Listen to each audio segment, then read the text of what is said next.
Hi guys, it's Miss Mosher. Happy Tuesday. Today we are going to work on solving each equation by completing the square.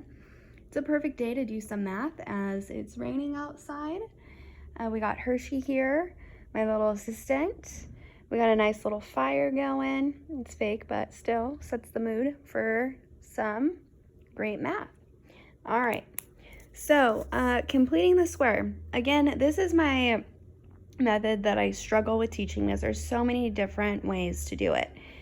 And I'm going to do my best to show you a way that you will understand. So step one, let's move the constant to the other side. Again, a constant is a number without a variable. So now we have x squared plus 8x. We can leave a space or we can even put plus and put a square because we're going to put something there. Equals 0 plus 33, that's 33. I'm going to plus and put a square here. Whatever goes in the square has to go in this square. And that number that completes the square, right, is always your b divided by 2 squared.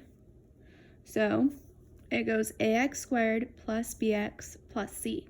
So our b value is 8. So we have 8 divided by 2, and we want to square that. We always have to do what's inside the parentheses first. What's 8 divided by 2? It's 4. 4 times 4 is 16. That is our magic number. That's our number that's going to complete the square. So I have to put a 16 and a 16. Right? 16 just made this a perfect square. Right, what's half of 8? It is 4. So this is an x plus 4 square. Right, if you're building algebra tile, you're using algebra tiles to build a square, you're going to have one x squared tile.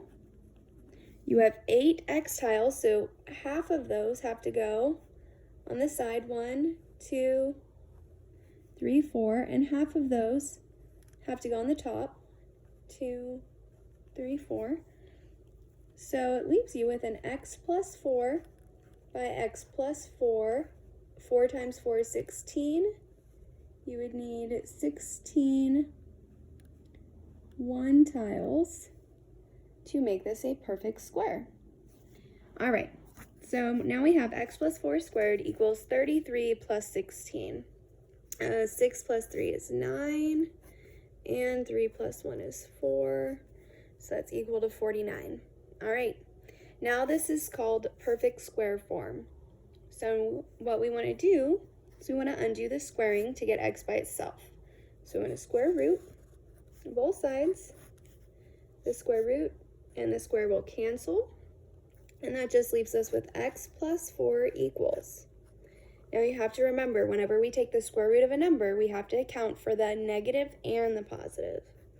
So plus or minus 7, because negative 7 times negative 7 is positive 49, and positive 7 times positive 7 is positive 49. Now we have one last step. We need to get x by itself, so we have to subtract 4 from both sides. One answer is positive 7 minus 4. That is 3. And our second answer is negative 7 minus 4, which is negative 11. And we want to put a box around our answers. Okay. So again, with completing the square, first step is we move the constant to the other side. Next thing we did was just rewrite it. We have x squared plus 8x plus, and then we left a space, okay, equals 33 plus that same space that we left. Okay. This number right here, the 16, we got that by going b divided by 2 squared. That's our magic number. That's the number that will always complete the square. Okay. And then we square rooted both sides. Oh, we wrote it as a perfect square first. And then we square rooted both sides and then used algebra to solve to get our two solutions.